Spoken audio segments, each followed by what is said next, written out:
Okay. We're ready? We should be ready. Get settled in. Yeah, I'm getting settled in. Wiggle in. I'll get comfy. Get my old bones in position. My old rattling bones. You ready? Your bones have been positioned?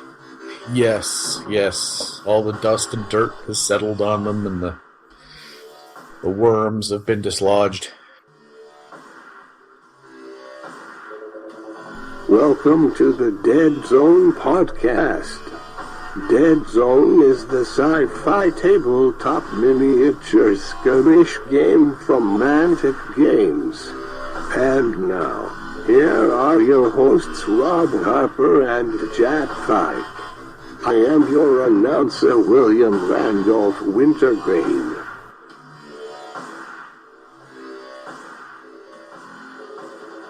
Welcome to the 51st episode of Deadzone the podcast for early March 2016. In this episode, we catch up on all the news we've missed for Deadzone and Warpath. As always, you can go to deadzonegame.podbean.com to see all the pictures, or you can go to youtube.com/c/Deadzone the podcast for the video version of the show. And now on to the episode. Welcome to another episode of Deadzone the podcast, episode 51 for... what is this, March now? Time flying. It's early March, and I'm Rob. And I'm Jake. Oh, Jake. Everybody likes the joke. I think it's hilarious. Hey, I'm easy. We're not talking about that.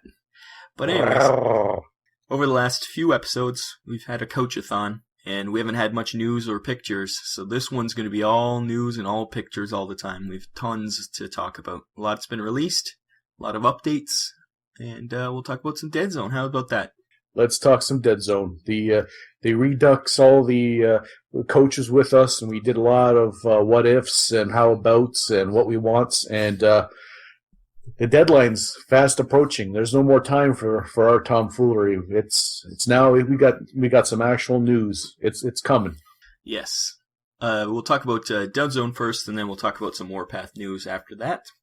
So first of all, in the Deadzone news, there's the latest update from the Kickstarter that Deadzone Redux, which is just called Deadzone, as we found out. They don't even put a 2.0 on it, which might be confusing in the future, but it's coming late March for Kickstarter backers and late April for everyone else. So your guess of February, was it?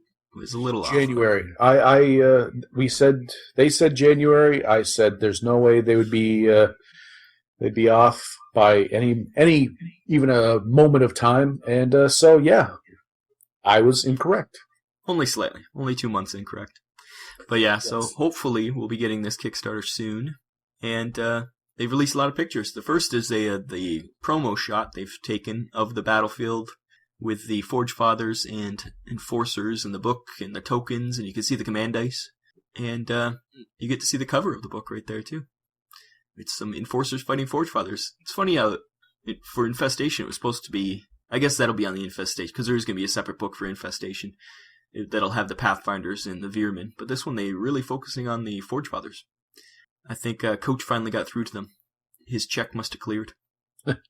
And we also know that the Forge Fathers already had hard plastic molds, and they'll probably be able to once this hits like this, the Redux, and people start buying, get drawn in, and they go, oh, I want to play Forge Fathers. They'll have those models ready to go, rocking and rolling, without any retooling. It's two armies that they're able to just like jump in with both feet, start manufacturing. Yeah.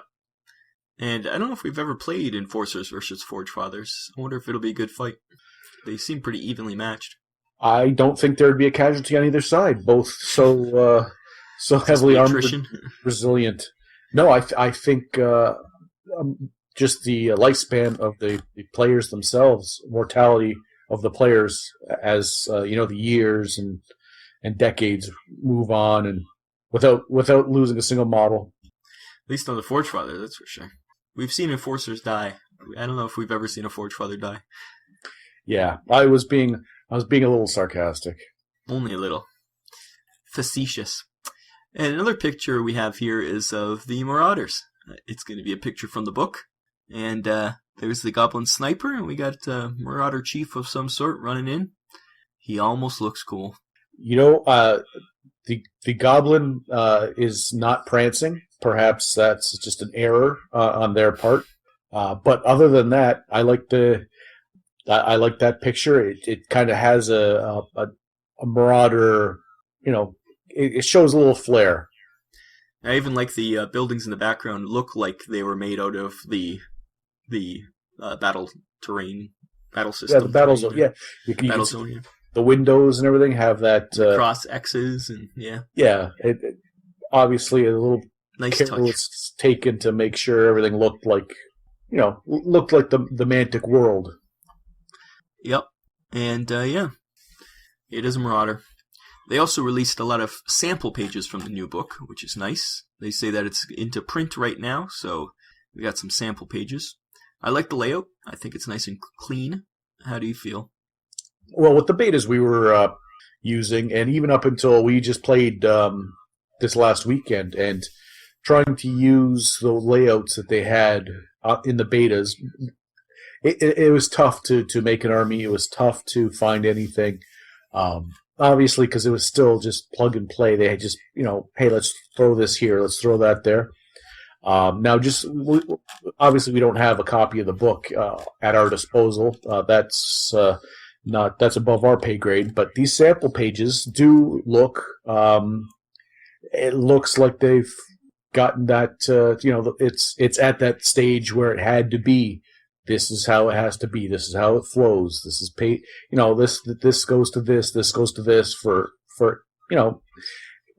both ease of learning the rules, because there's going to be people that this is the first book they get their hands on, but also for us to find what we are looking for from the old rules. It looks good from what I can see here. We've got quite a few pages. Yeah, it's 4 or 5 pages here. I like the colors too. It's nice. Red and black and white, like it's nice contrast. I think the other one had that weird like metallic almost in the background, which it didn't look as clean as this. I like how clean it looks. It's still a more image than, say, like if you want to, okay, I need to print off a copy of this book from the PDF at home, so I can. You're gonna have to sell your bass boat to buy cartridges for your printer, because there's a lot there. But you're right. It's part of the Mantic world. It's real tight. That all that stuff are on the outside. Just everything looks like Mantic, or like Deadzone. I shouldn't say like Mantic, because it's not, obviously Kings of War. I'm not going to look at this and go, hey, that looks like Kings of War. But no, you're right, though. It does remind me of Dreadball, though. The Dreadball rulebooks kind of look like this, too. Which makes sense, same world. More specifically, in this first page we're looking at, it actually shows the command dice. They've changed the symbols, haven't they? The symbols, I don't remember seeing like the weird triangle one, or what is that? It looks like a kite. It looks like a diamond of some sort. Yeah. I don't remember actually seeing a finished version. I saw the ones I saw the ones that Ronnie had actually drawn on when they were playing play testing. And Jake released like early versions of them, I think, on his website, but obviously they changed them since then. And the movement, +1 model. Looking at it, you can tell. Obviously, the splat, the shoot, the fight, they're obvious. It might get a little, have to remember what the move and the. I guess the one is you get +1 dice, so it's a picture of a D8. That kind of makes sense, I guess. Yeah, it's. I don't know. It's all right. We'll get used to it. It seems different to me. Plus, you made your own, and it's totally different. So until you said that was a D8. It's a D8 if it was standing on its very tip and you're looking down on top of it. It's not actually like a D8 that you would actually see. From the side.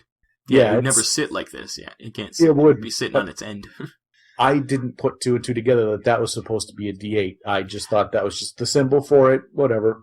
I was actually, the only reason I realized that, I was like, okay, that one's +1 person, like you were mentioning them. I was like, what's it? Oh yeah, dice symbol. It looks like a die. That makes sense. Oh.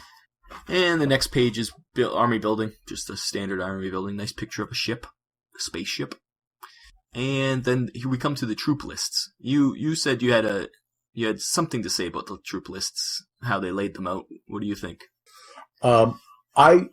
In my mind's eye, when we were first doing our when we knew Redux was coming, and we were like, okay, this is what we would like to see. And we and the community and the people who listen to this show, we were all talking about building a stat line. Stat line this, stat line. Oh, put the movement into the stat line. Put this into the stat line. I guess I had talked myself into the fact that it was going to be a stat line. An actual long line of... Yeah. Like Kings of War. Kings of War is a stat line. Yes, like that. And it was a bit of a... I did a double take when I looked down and went, what the hell's all this? Now movement has little arrows, and it's in a box, and armor is in a box away from hit points, and size is in a little box with arrows pointing out. That's the only one that doesn't really make sense to me. The other ones, I guess, are kind of intuitive. The last one, I'm always like, what's that one? Oh, yeah, size. I didn't expect this type of layout. Whether it's good, whether it's bad, it's. I'm glad they didn't do it for the shoot, fight, and save, though. I'm glad that they kept those in a stat line. That would just been like, okay, now what does this one mean? Like, now it's just a bunch of symbols and a... Yeah. This way it says S, F, and SV. Like, that makes sense. I like that. So all I can say is it wasn't what I had anticipated, and it's probably because we had early on said, hey, add it to the stat line. Mm-hmm. And you expect the actual stat line, yeah. I had anticipated Kings of War style stat line. What I do like about it is if you had a troop builder or even like cut and pasted, you could like use these pictures, this whole stat line with the descriptions and everything on your sideboard. Put your dice or put your activation tokens or put your anything that's happened to that guy or mutations for the plague onto those guys right on your side. Like that's what we try to, well, I like at least getting everything off the board. So it almost replaces the cards with these. It'd be cool to print up a bunch of them just to use as almost like stat cards beside your game. I know that kind of defeats what they were trying to do, but I do like having those. Or an army builder, like the army builder we like, that gives you space to put stuff on. And this kind of does that. Yeah, if you had the time and you wanted to lay out something like that, it gives you a little bit more room that you're not putting all the stuff on the board, which is your pet peeve. Well, I just don't like... It gets confusing, especially in Deadzone where it might be 8 guys in one square.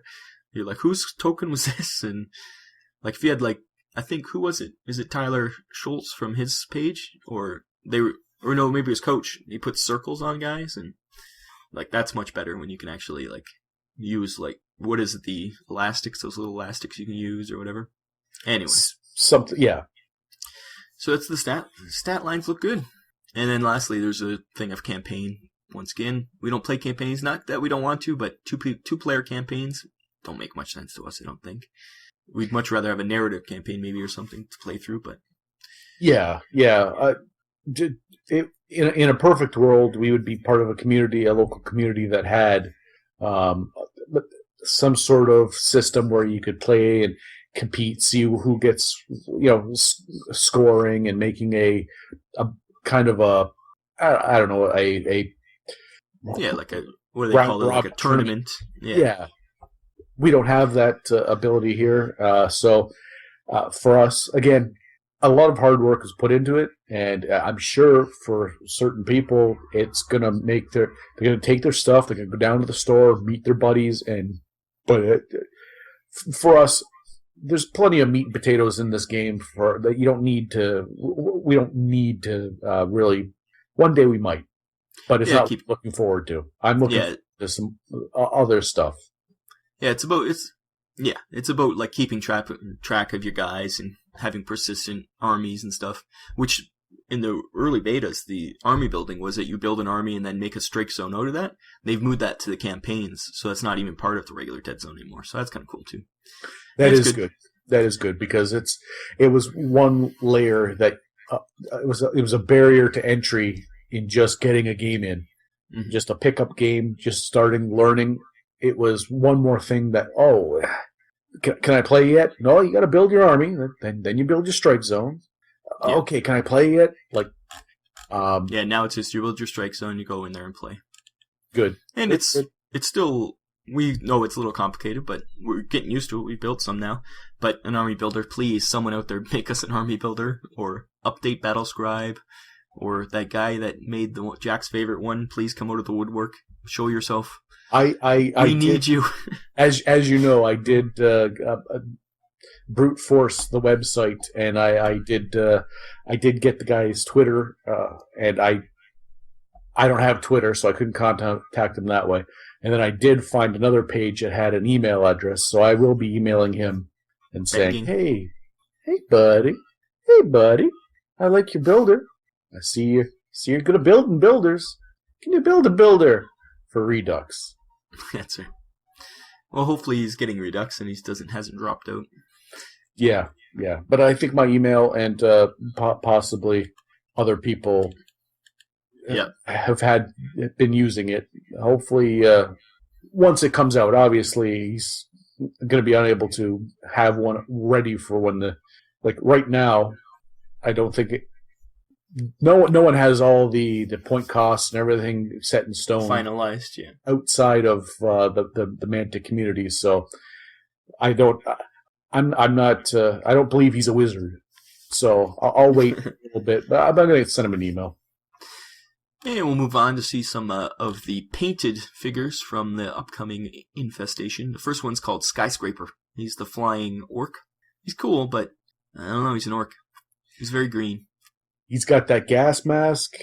Weren't we begging for orcs to have gas masks? Yeah, I like that model. I do. The smoke column underneath is not. That's the only thing I am not crazy about. Yeah, you can model yourself a flight stand of some sort, but for Marauders, I'm clearly. I haven't been a big fan of the models or the sculpts, and he looks good. They're starting to head in a direction that I think is less cartoony GW and more, okay, this is getting their own style. Yeah, Mantic's greenskins. I like that better. Yeah, for sure. Being different is always better. And the next picture is very different. It's an ogre Terminator, and he's the creepiest thing. It's like Leatherface with a chain gun. He's got his face half masked, and he's creepy. Yeah, the addition of an ogre right off the hop is like, oh, really? Okay, that's it shows that there's still some remnants of the Kings of War because it's the same universe. But then to make him, I don't know, like Phantom of the Opera, is he disfigured? He's always got one eye exposed. He's got a big scar across that eye. An ogre alone is oh, okay. But then they had to make him this creature. Yeah, he's cool. Now, I'm sure his feelings get hurt on a daily basis, but, I bet you he can't help it, but he's ugly. And he's a mercenary, so, anybody can use him. So, I don't know if we're getting one, but it might be a future purchase, because he's cool. Just to paint him up, I think would be... I don't know without scale. I'm guessing he's probably Terraton size. Yeah, I'm not sure. Yeah, we don't know. We have no scale so far, but... So it'd be just fun just to have and paint, and yeah. Hopefully, yeah. If he's like King's of War ogre size, yeah, he's about the size of a Terraton, almost, maybe not quite. And we have a Sphere Lancer. It's good to see a Sphere who's not just a guy who puts bullets into another person's weapon. The Sphere loader, yeah. Yeah, this guy's he's like I like how he's holding his weapon. He looks like a commando, little half cape in his tail. He looks like an anime pirate mated with a shark, and that's not a bad thing. No, that's a good thing. Even his boots. He does have a pirate boots, or is that his pants? It looks like they're boots though. I thought there were his boots and the little half cape and the front with the kind of he looks like a pirate shark. But I like the races that Mantic have, and I want to see more of the ones they have. And the Sphere are, like you said, so far we've seen the loader. We've seen we've seen Kish. Kish, is a sphere. Quisiak, but that was the plagued out version. Yeah, I would like to see. I like to see, and that's a nice looking model. Yeah, he's cool looking. Really, Nice. As the years have gone by, from when we started, when we first got the original box set and the first Type 3s that came out of it, and it was like, oh, okay, to where we are now, where it's starting to get to be like, oh, that looks, who did that? Cool Mini or not? Like, it's... Yeah, the quality is much higher, that's for sure. Yeah, he's cool. Next is a Teraton Shock Trooper, and more Teraton's always fun, and he's fully armored, and he's got a mace and a big weapon. He's cool. Teratons are neat. I like their feet. Is that a mercenary as well? Yes, it's one of those mercenaries that's... I don't think it's unique, but it's a character, so you can only have one still, but... I think it counts as a troop. Remember there was a couple, like the Ogre Terminator? Yeah. Anyways, we'll have to see the final, if they've changed that. So that's it for the Deadzone section of the news. After the break, we'll talk about Warpath, because there's been a lot about Warpath, too. So we'll be right back. Enjoy this commercial, you. You have been listening to the Deadzone podcast with your hosts Jack Fike and Rob Harper. The Deadzone podcast is dedicated to Deadzone, the tabletop miniature game by Mantic Games. Visit them at manticgames.com.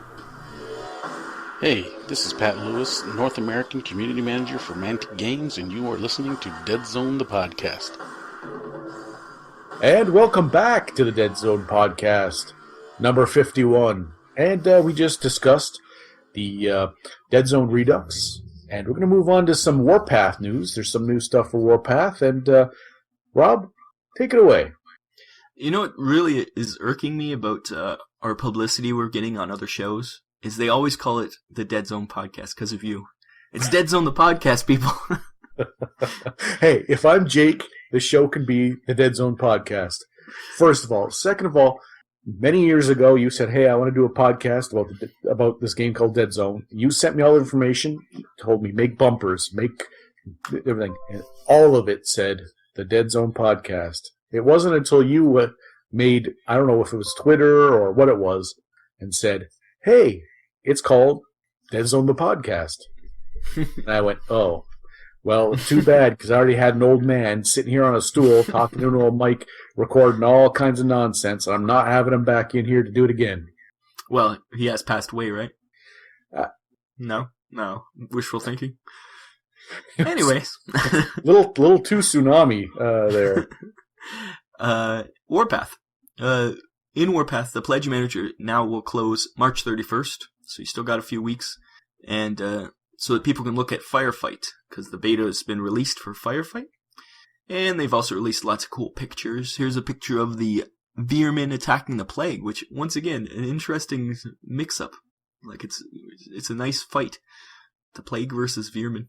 And they got a tunneler bursting through, and they got the little, what's the rolly thing? Gerbil wheels. Yeah. Now, if I were to make a diagram to say, like, hey, who could be allies with whom? These two are two that I thought would be directly, like, yeah, obviously these two could. I think they both are downtrodden. They're both races that are looked at with scorn and contempt, and they're both, like, hey, we just need our piece of the pie. We deserve life, but clearly, then you can get some conflict and. Same the Enforcers and the Forge Fathers in the Deadzone. I thought they'd be a clear mix, but sometimes you got to fight. Yeah, you get some radicals, some zealots. Here's the next picture's an amazing shot of a Veerman with all his gadgets and made up armor, and that's a really cool picture. Yeah, and I don't know. I've always said that my Veerman, in my mind's eye, I had pictured much more naked than.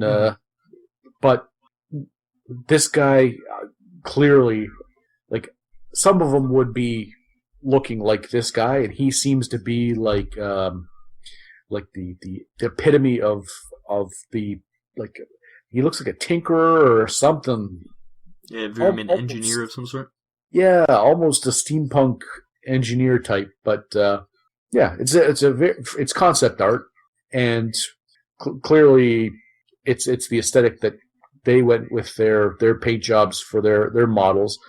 And you get yours at home. They don't have to look just like that, but I just think it's a very cool picture. Yeah. They also released sculpts of the Marines, the GCPS. GCPS? Yes, GCPS Marines. So we got the first picture here is a heavy weapons team.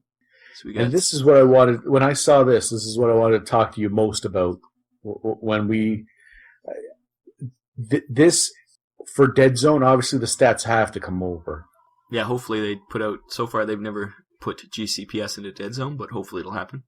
Because the corporation is different than the enforcers, and there is, I don't know, there's just something about like the heavy weapons. There's just even the troops. There's something that just it's doing it for me. It reminds me a lot of Starship Troopers. It's those kind of outfits. I think, like the helmets and everything, you look like Starship Trooper Marines, which is cool because they were cool Marines. Like they should be killing bugs. Maybe they always said that the corporation's going to come into Deadzone fighting the Zor, so we'll see if that happens in the next expansion. Hopefully a couple years from now, because I can't afford it if it's this year. Well, you say that, yet you are still like, hey, I was looking at this earlier. I may have bought more dust models. Yeah, okay. Well, your intervention will have to come soon, or you'll be sleeping on the streets. Oh, well. And the next shot's of the Corporation Troopers, and they do look cool. Even their guns are different than the Enforcers, which I like. They're more chunkier and again, the sculpts, they've really ratcheted up the detail. They've really ratcheted up the quality. They got a girl. I like that some of them are kind of static poses. Some of them are in dramatic poses, and the modeling possibilities. I think now, have we sent away for our Warpath? Have we done the survey? Yes, we've completed the survey. Okay, but you want more? You can always order more. No, I'm just. Well, you're getting like 40 of them, I think so. And the next shot shows the more elite helmets. They almost look like Spartan from Halo, these ones. They got the more full-sized helmets, not the open visor ones. And they've got the grenade launcher there that the Type 3 has been carting around since the original box set. Well, yep. That's the next shot. Yep. And the other one's got like a big gun. The girl has that, like, what is that slung under the gun? Like, it's cool. It's a neat looking gun. It's got like a whole thing under it. Yeah, I'm wondering if it's like a laser or something. Yeah, a power pack. Yeah, it could be. They're cool, and hopefully they turn out nice. And we also got some of the sculpts of the vehicles. The first is the Plague Hornet, and we asked for Reavers from Firefly. We got Reavers from Firefly. There's a dead body strapped to the hood. Yeah, it was. It's. I like the fact that the vehicles can be for multiple factions. That you have enough parts in there, you can do different things, and like especially with the Striders, it really showed that Mantic cared that you were buying for your army, but also they weren't gouging. They weren't, here you could buy the Enforcer, or you want the Marauder, or you didn't have to buy a separate one for each time. And you could magnetize if you wanted to. Or... Right. Carrying that through to these other vehicles was obvious. No-brainer. At this point, you already know that that's the right thing to do. But boy, they didn't have to go as far out there with the plagued version of the Hornet that they did. There are spikes. There's literally a guy. He looks like a corporation. He's probably an old pilot. Go to the website.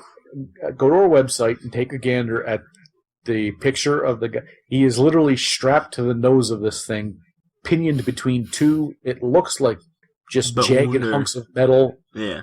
Just banded onto the front.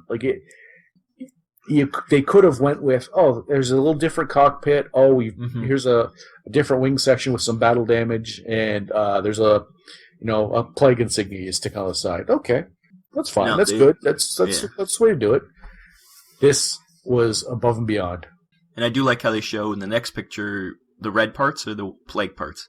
So you see, like, okay, you can magnetize that. It looks like you could just, you could have it so your Hornet is plague or GCPS. You just throw some magnets up. It's kind of cool. Again, I'm impressed with just how different you get between the stock mule and the plague mule, or the Hornet. Hornet, yep. And this last shot of the Hornet shows the cargo bay, and you get another dead body, just in case you need another one. Maybe strap it on the back, and you get the plague and the door gunner, which is kind of cool. It's like a Huey from Vietnam, and it gives scale. Like looking at this, what the concept is, and you can see just how big the vehicle is around that miniature now. Mm-hmm. It's cool. Yeah. And next shot we have is of the regular mule. It's concepts, 3D concepts. And the front shot, you're like, okay, it looks like a truck. It's the overhead shot that I think is really cool, because you actually see the back of it, the pickup truck part. You can see the benches where people can sit. You get a much different view of it. We haven't seen that view before. It looks vaguely German circa 1943, like troop carrier, with just a hint of like sci-fi. Like it's definitely a military vehicle, and it's got just a nice, I don't know, aesthetic. It looks like there's a hard point that they're going to have on the top, so someone can stand there with a gun on the top. I never noticed it before. Yeah, there's a little. Yeah, it's cool. I like them. And the front view, you see they like sculpted in winches and headlights, and it reminds me of those vehicles in Afghanistan, or from not just Iraq and stuff, where they've modded up all those vehicles now, and they put heavy armor on everything, and that's what this thing looks like, even a modern vehicle. And I like it a lot. Mules are cools. And then they got the back shot and shows the back hatch, and it's got a lot of detail. Like they could have done, just smooth sides or whatever, but you get like nice cuts in it, and it's a really cool kit. Of all the things that we will be able to add into Deadzone, that we'll be able to take and corrupt and add to our games, rather than have just strictly Warpath. The mule is that one of those things that we'll clearly be able to take on. Like, I know the corporations, you're going to have speeder bikes, and there's going to be all other kind of vehicles, but this one we'll be able to just like, come on over, buddy. Deadzone's cool. Warpath's all right, but I think this, when we get a couple of these painted up, they'll look nice in our games. And now that we've seen the Plagued Out Hornet, I can't wait to see the Plagued Out Mule. Like, I can imagine what they're going to do with this thing. Exactly. So that'd be fun. And as we mentioned earlier, the Firefight, that's the smaller version of Warpath, a beta has been released of that. We haven't checked it out yet, but you can go to deadzonegame.podbean.com and check the show notes. We have a link to the Firefight playtest rules. And we also have a cover for Firefight. And once again, it's the Enforcers and Forge Fathers. I don't know if this is the official cover, but it's a cool picture. You got an old Forge Father about to get shot in the head by an Enforcer. Actually, it looks like he is being shot in the head. You see the parts of his armor flying off, and yeah. No mercy. Hey, look, in the background, there's a guy with a missile launcher. Maybe he'll actually be useful in Warpath. No. Again, we haven't seen the final stats on any of these things. I don't even know if they still... Depends how armor is going to work. It depends on how the vehicles... we don't know, but I suspect his day has come. And the next shot is an amazing shot. It looks like the same artist that does most of their painting. It's of the corporation fighting some Veermen. And the corporation general jumping in the middle. Looks like Ronnie. Ronnie Renton right in the middle. It's another great shot. I love these pictures they get done. I assume it's going to be interior art for the books. Yeah, it must be actual art that's been commissioned for the books, and we're getting little tidbits, little sneak previews of whatever they dole out. And the next shot is miniatures. We finally get some nice shots of scale with the Veerman against some Brockers. And the Veerman in the middle and at the back, those two are huge. They are big. They are big. The regular Veerman look about the same size as the Forge Fathers. Well, you can see there's a Forge Father on his bike back there, and he is still dwarfed. Yeah, the weapon that the Veerman's holding is almost the size of his bike. So, yeah, and again, that looks like a diorama set up for, obviously a staged for a photo and such. That's not going to be for gameplay, but you can really see, the I don't know, not the aesthetic of the Veerman, but the you get the scale and the it's real now. Like you're seeing, we haven't seen them with other models. We haven't seen them painted, and it's now you're seeing what they are. Yeah, for sure. Yeah, we've never seen them against anybody else really. So that's the Warpath news. I'm sure once that infestation comes out, we'll get a lot more Warpath news because they'll be able to focus on that more. But I'm hoping even if there is news, that we'll be so busy unboxing and playing and doing all manner of things with Deadzone related that we won't even have time to look at it. I pledge we will always talk about the news. We got to show off the pretty pictures. Yeah. So we'll take a break here. We'll have an ad from our friend Coach at Family Gamer 777. And if you haven't gone to his YouTube, you should check it out, because in his last live show, he interviewed the Deadzone Rules Committee. And he had a great show. He was like, he's the Geraldo Rivera of our time. Is that a compliment? Is that a... Okay, is he the Barbara Walters? Sally Jesse Raphael? I don't know. Anyways, check out their show, because he had a great talk with the Rules Committee, and they got to defend themselves from his onslaught. And I think it answered some questions that we had about where the Rules Committee came in the hierarchy, where they came in the process, and mindset of the Rules Committee and certain things on. And even while we were watching it, or we were actually able to interact a bit during, some things we disagreed with, some things we agreed with, but it was learning. There was some things that were, oh, okay. Yeah, it's good to see where people come from, and it's also nice to get a face on, like put a face in actual people to the Rules Committee, so get to know them. It's good to know people. Yeah. So we'll be right back and enjoy the commercial, because it's an amazing Family Gamers commercial.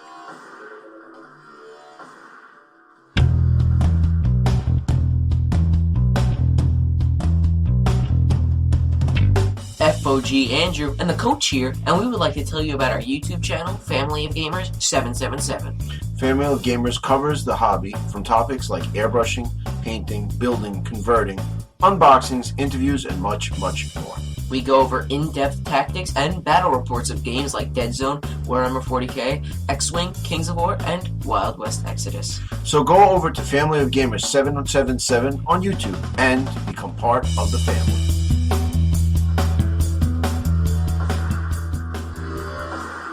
Welcome back to the Deadzone podcast. It is shout-outs time. And welcome back to Deadzone the podcast. And we're going to have some shout-outs. Are you ready for some shout-outs, Jack? Shout-outs. My favorite part of the show. You've said it many times. It's where people lavish us with attention. All our hard work and our dedication is rewarded by the adoration, and nigh on almost groveling of our listeners. Nice. Well, this will be the last shout-outs now. Nobody will send anything. Oh. First shout-outs from Jeremy Hicks. He sent us a email, and the subject of the email was Picatures. Picatures. He had me at Pikachur's. Spelt Pikachur's. Yep, spelt correctly. And he said, "Hi, Rob and Jake/Jack?" ? Winky face. Winky face. He said, "Loving your beta coverage with Coach. Your shows have me excited for DZR." See, Z. Anyways, and it inspired me to start a new strike team of enforcers. I've decided to base them to match the new Infestation Alien mat coming with the Kickstarter. And he sent a picture of his first Peacekeeper. And, he's got a nice, almost Mars-like base. And it's the classic Peacekeeper, Enforcer color scheme, too, which is cool. The white and the black with the yellow stripes. Really well done. Very well done. He also asked if we have ever played with the AI deck, and will it work with the new rules? We do have an AI deck. We've never got around to actually using it, and we're not sure if it will work with new rules. But I assume with minimal tweaking, I think it would. All it does is say, okay, this guy shoots now, this guy moves, So I think it'll be able to be used. I wouldn't be surprised. What it did was it just gave each person. Each model was deemed something, and the deck said, if you have someone like this, they're going to do this. If they can't do that, they do this. And if they can't do that, they do this. Yeah. I think it would still hold. Yeah, I wouldn't be surprised. And like I say, with a little tweaking. We'd have to, like I say, we've never used it. We've always talked about doing co-op games and stuff. We just never do it. Well, the whole beta thing came around, and we never got around to it. And no, as soon as we got our stride, as soon as we were getting in, that's when Pat asked us to do some play testing on various scenarios, and then the betas came out. We had very little in the way of just hey, let's just throw a pickup game and have some fun. It was, okay, let's see how this works, let's see how that works. Yeah, a lot of testing. So hopefully, once the tidal wave of Redux and Infestation ends, we should break that deck out and just see. Yep. And he said, since you guys have Ronnie on speed dial, maybe you could ask him. If we had Ronnie on speed dial, we'd be much better off. He only sends us checks. That's it. But I also know that people do listen, and I'm sure that's a question that could be easily answered. Yes, put it in the show notes here, the comments at the bottom, if anybody actually knows if the AI deck will work, or on YouTube, and we'll, if we get a response, we'll talk about it next show. Yeah, we'll say, hey, Jeremy, yes or no, and this is how or why, or, yeah. And the next shout-out's to Tyler Schulz. He's got a new YouTube channel. Well, I don't know if it's a new channel, but he's doing new bat reps and amazing terrain shots of Deadzone. And we'll put the link to that in our show notes, but it's called Dreadpath Zone. Check it out. Yes. And I checked out their latest battle report. It was right after we had done with Coach, and we were discussing the scenarios that are in the missions, missions, and for this latest bat rep, they adopted one of your thoughts on how a scour mission should work, and not only did it look like it worked even better than when we had discussed it, the terrain that they used, a big truck sitting down the middle with all these cars, it was very well done. It was a nicely done bat rep. It was 15 minutes. It wasn't a huge long thing, but they started. They said, this is our armies. They played the game afterwards. They did a little recap. Very well done. I'm looking forward to seeing more bat reps from them. Yep, and they do have another one out, and it's they're trying different formats of doing bat reps, which I think is amazing. Not only is it great terrain, like he's really good at making terrain, he's also really good at directing videos because he gets right down at camera angles, and it's really well done. Tyler, keep up the good work.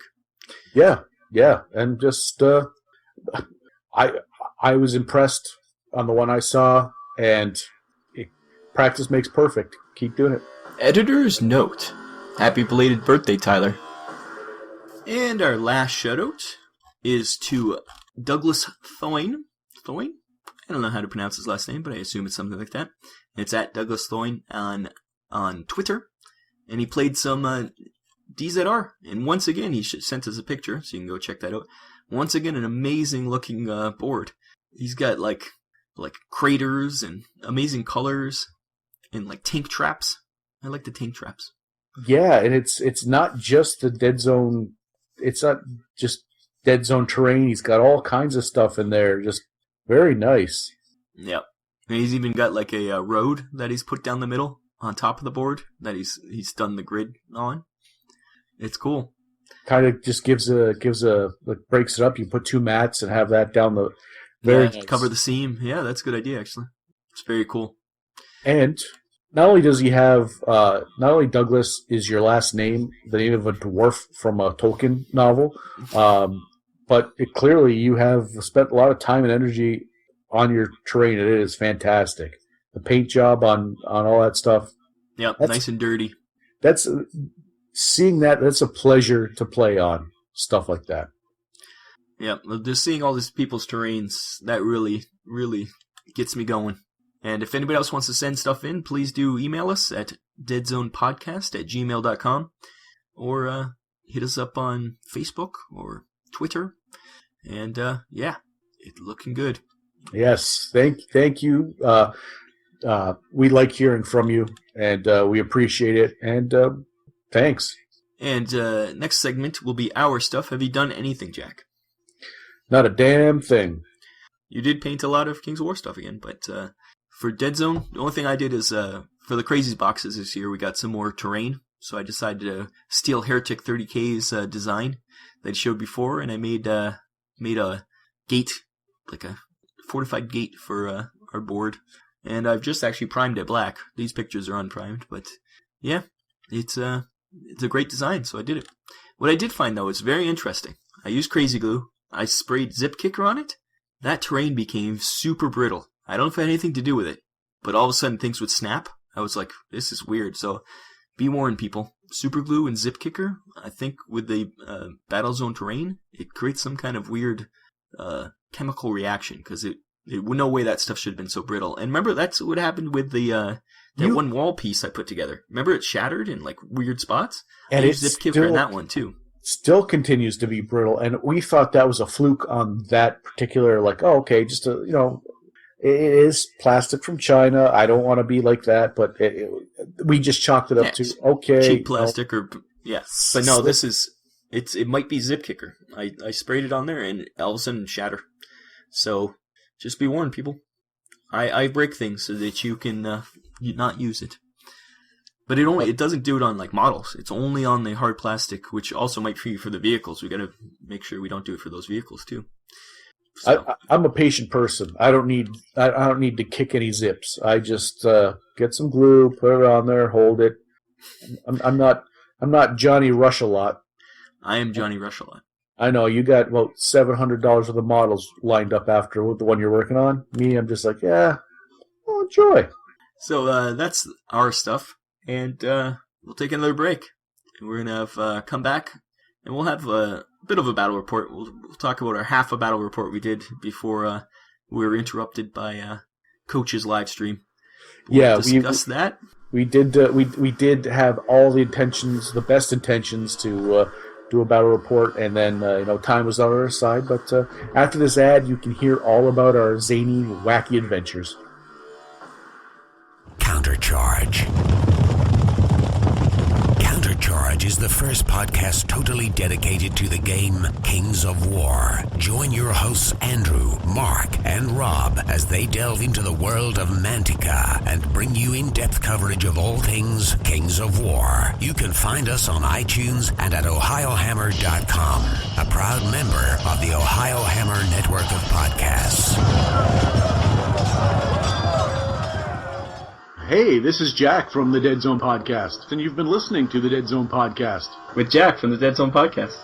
So much Deadzone Podcast, it'll make you vomit. We now present to you a Deadzone Battle Report. And welcome back to the Deadzone Podcast. That was the Countercharge ad that everyone has raved about. It's a fantastic ad, I think you would agree. It's a great ad. It made everybody else who makes ads have to up their game. Yeah. And now we're talking a battle report. And as we said before, this battle report is only half a battle report because we did stop to watch Coach's live stream. And then after that, we had a party, so we never got to finish it. But this battle... Yep. The thing is, this should have been the show that we did together in a studio properly, and it didn't happen. It did not happen, and as of right now, the party has still caused a lot of mess and a lot of headache. So you're still cleaning up after it? Yeah, so unfortunately we have had to do a remote broadcast again with us in various locations, but yeah, when you drink like frat boys and stuff happens, the studio unusable at the moment. Play Cards Against Humanity for hours upon hours. Yeah, and ate like pigs. It was bad. It was bad. It was fun. Yeah, but I'm too old for that. I looked back the next day and was like, no, why? Why, God, why? So anyways, this battle report was, I had the Enforcers. Jack took the Rebs, but he couldn't just take Rebs. No, he had to add Nastanza to the Rebs. So it was Nastanza versus the Enforcers, and we rolled a Scour mission, and we did use our rules for Scour missions. And in the webpage, you'll be able to see our lists. I took pictures of both of our lists, so you can check out what we're playing. But yeah, it was half a battle report. It's nice looking terrain, I think, on our board. Not as good as everybody else's, but I like the board. Nice Mars by Matt's. Matt? It was good. Matt's by Mars? Do I say Mars by Matt's? Yes. Matt's by Mars. Yes. Matt's by Mars, Matt. It's the swamp one. I think Mars, it's cool. Mars by Matt is actually just paintings by a guy named Matt of Mars. It's he's got a website, DeviantArt, hundreds of paintings of Mars, and his name's Matt. I do hope that actually exists.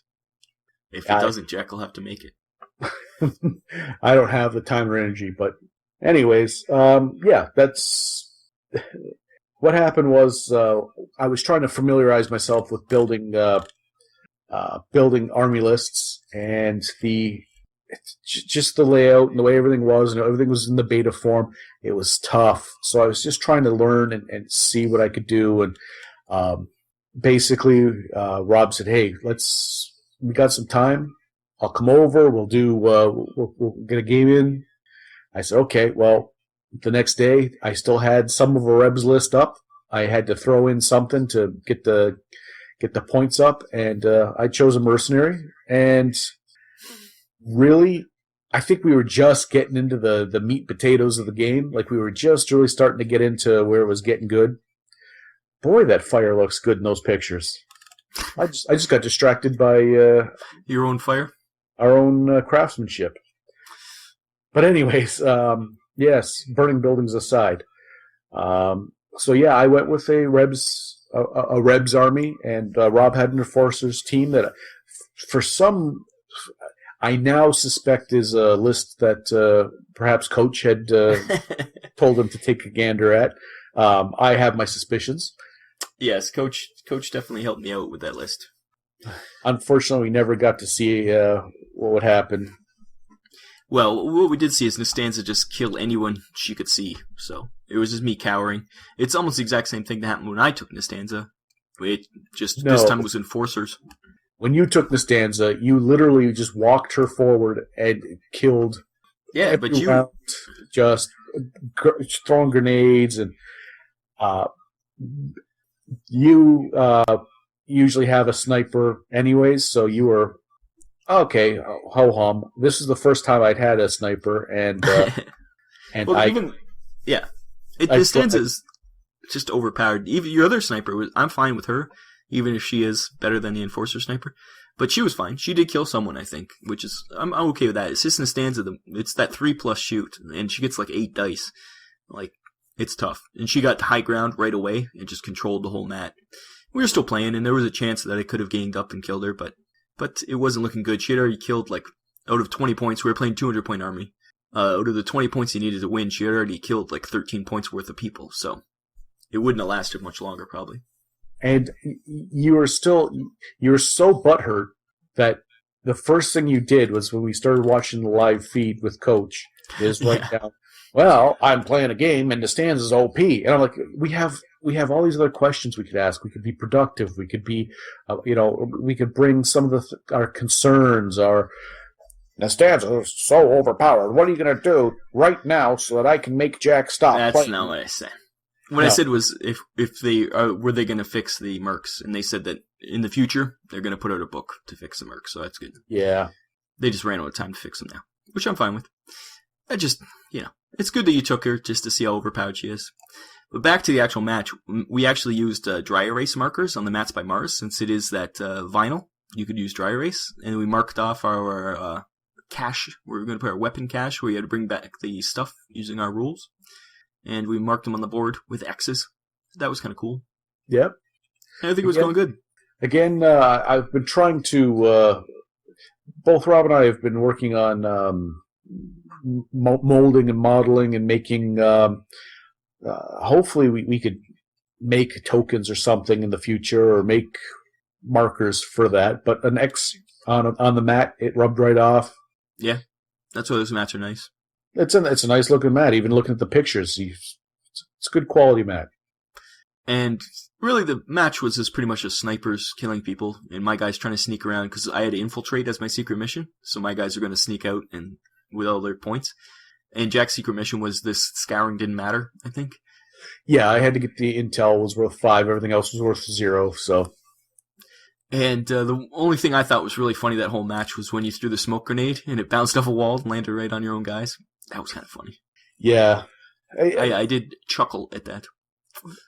The thing for me was it was a reversal of our usual. Usually it's Rob with at least 1 sniper, usually 2, and it's me cowering and running and scurrying with Plague.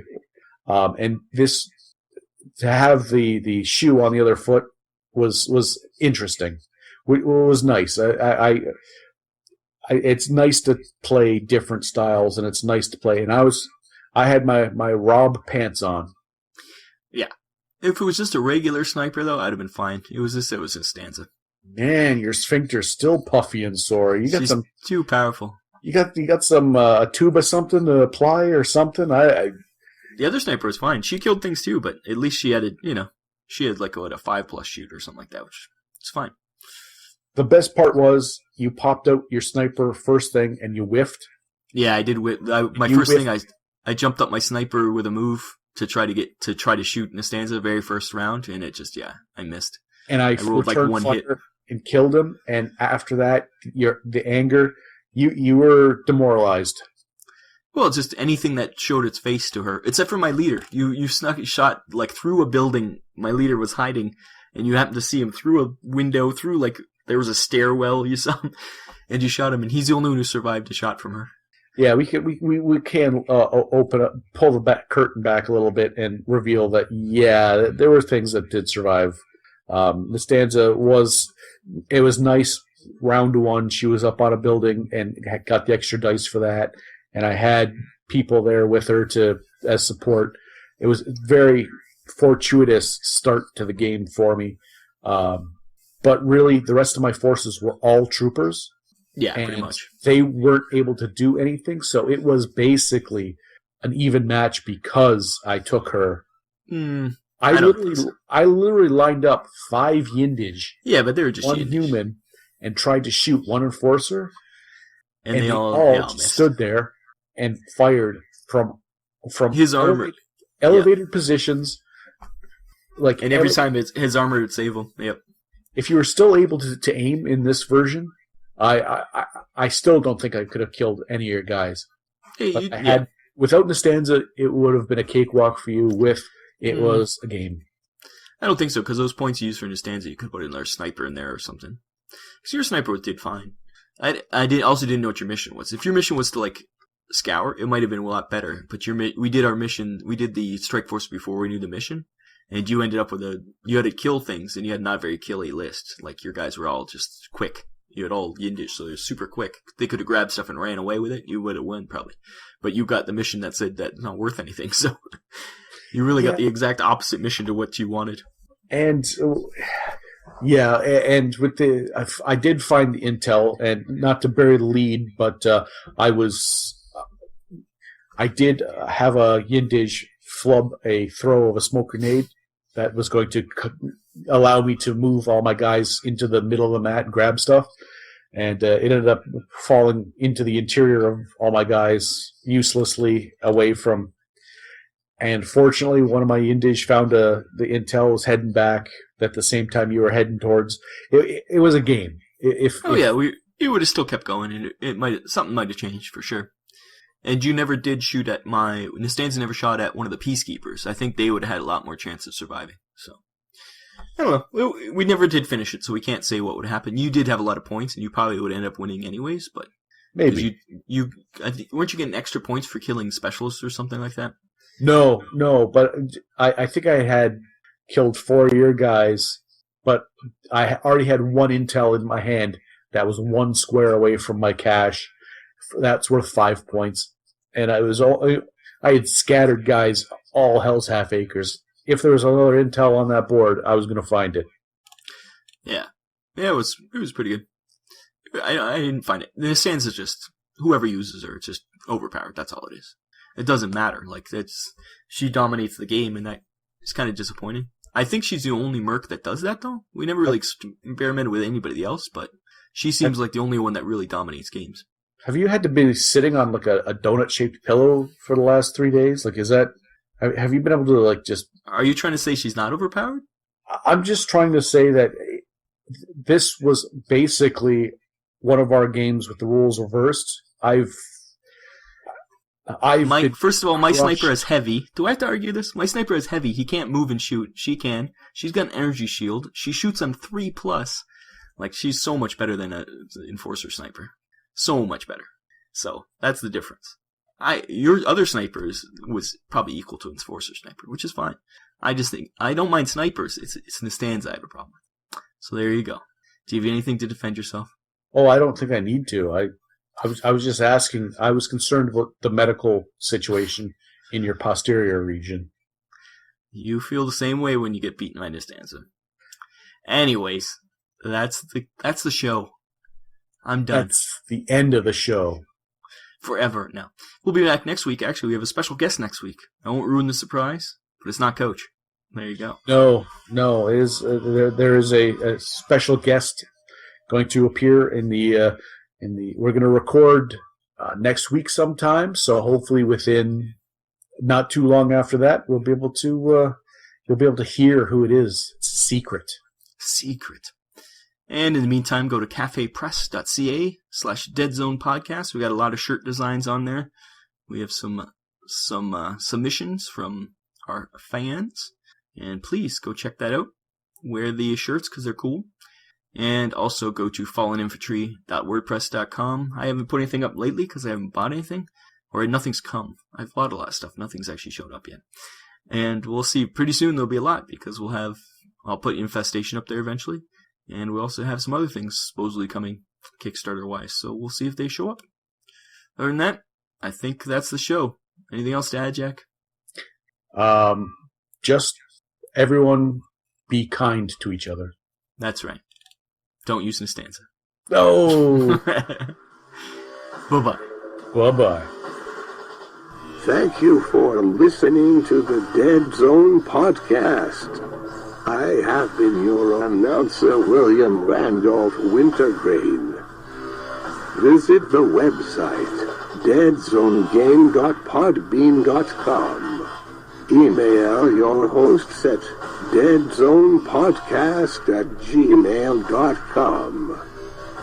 On Twitter, you can follow the show at Deadzone Podcast. The Deadzone Podcast is a production of Vinland Old Time Radio Productions. Murder birds and boosters fly through the air. Murder birds and boosters like they don't care. Murder birds and boosters. Murder birds and boosters. Why don't you love me anymore? Murder birds. Murder birds. And bursters. Bursters. Bursting all over the floor. Bursters. Bursters. Murder birds. Murder birds. Are you done? Oh, you're back? Yes, I'm back. You have been listening to the Deadzone podcast. And now, a word from the fine folks at Vinland Old Time Radio. Vinland Old Time Radio. It is to laugh. Bastro! Hoy there, dirigible. It's a gavel, a haunted gavel. Have you read The King in Yellow? Africa's a continent? It's with great protest. Ooh, now that's a fine program. VinlandOldTimeRadio.podbean.com